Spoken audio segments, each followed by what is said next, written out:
For the first time, he said it back. Did he know what he was saying? No.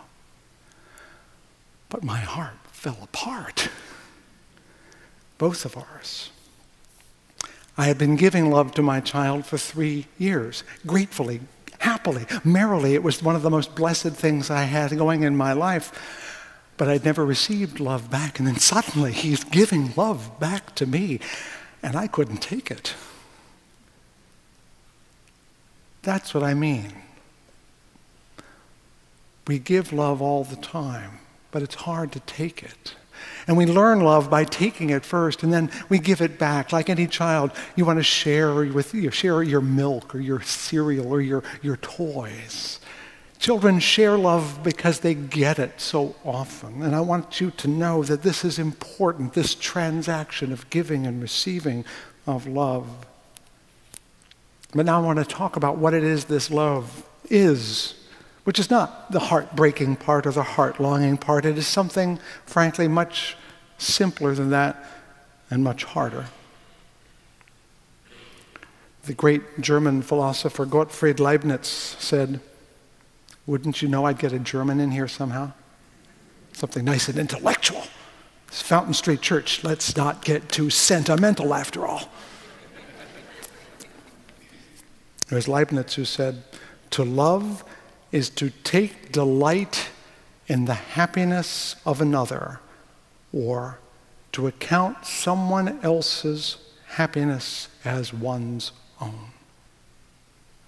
This is so different than the way we see love portrayed in the media, where it's always longing for something. But Leibniz is telling us, and I think he's right, that love is not what I get or even what I give. It's the other person's existence makes me whole.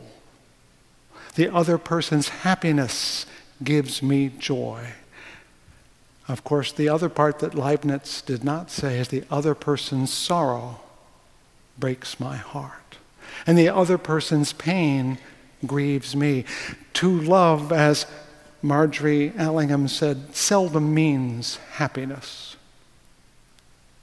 It is not about contentment. It is about connection, a connection so deep, so profound that the other person's life is vital to your own well-being. It could be a child or a spouse or a parent, but potentially anyone could be essential to anyone else.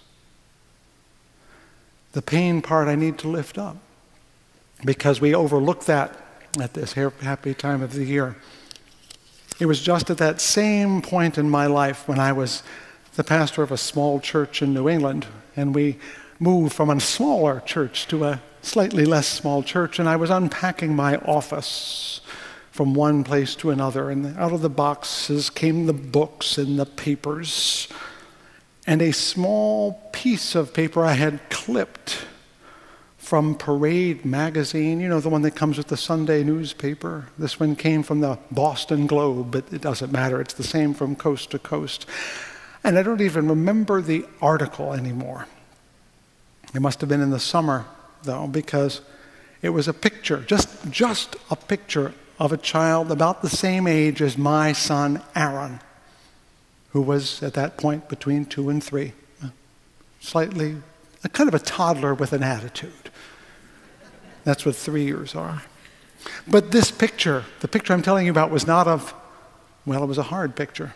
It was a picture taken on August 7th, 1945, in the city of Hiroshima, Japan, of a child sitting down, a healthy child, sitting down in the rubble, crying. And I knew exactly what the child was crying for, a mom or a dad. And I knew that mom and dad did not exist anymore. And I knew that the child at that moment did not know their mother or father did not exist anymore. All they knew was that they were alone and afraid and alone. And when I saw that picture and realized it was the same age as my son, I remember what it was like when my son cried and realized I could swoop down and pick him up, and in a few moments he would be okay. But that child would never, ever have that okayness back again and would never know why. So I'm bemoaning not only that he lost his love, but I realized at that moment any child on the planet has a claim on my heart. And I want you to imagine what it would take for you to feel that every day. It would be hard. We don't have the room. We can't feed them all. We can't hug them all. We can't save them all. But I want your hearts to break, comrades. I really do. I want you to break so much. I want you to have your hearts break a lot, because that, as the Tin Man tells you, is when you know that you're in love. I know that I can love, he said, because now my heart is breaking. I want to lift up broken hearts this morning, not merry hearts, because that's when we know we love. When the sorrow of another becomes ours, when the pain of another gets inside of us, even across the other side of the planet, even 40 years later, I want us to feel that other pain. And that's what I think is at the heart of that passage that we dislike so much from the Bible.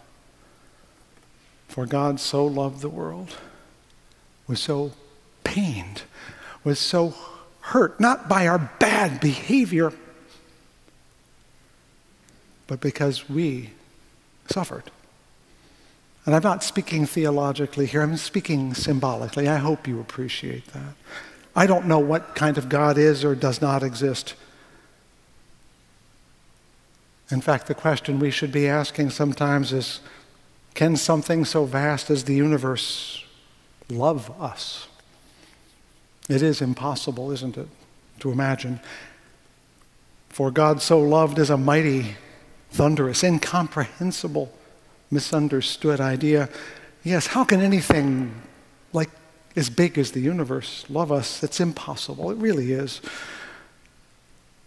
But I think somehow, somewhere, or you wouldn't be in this room right now, we all have a small bit of faith and a small amount of hope that somehow, some way, it could be true that the universe loves us, cares that we exist. Is it a hurt when we don't feel well? We are honest enough here to confess we don't know for sure. We are human enough at the same time to say that we wish that somehow, it might somehow be true.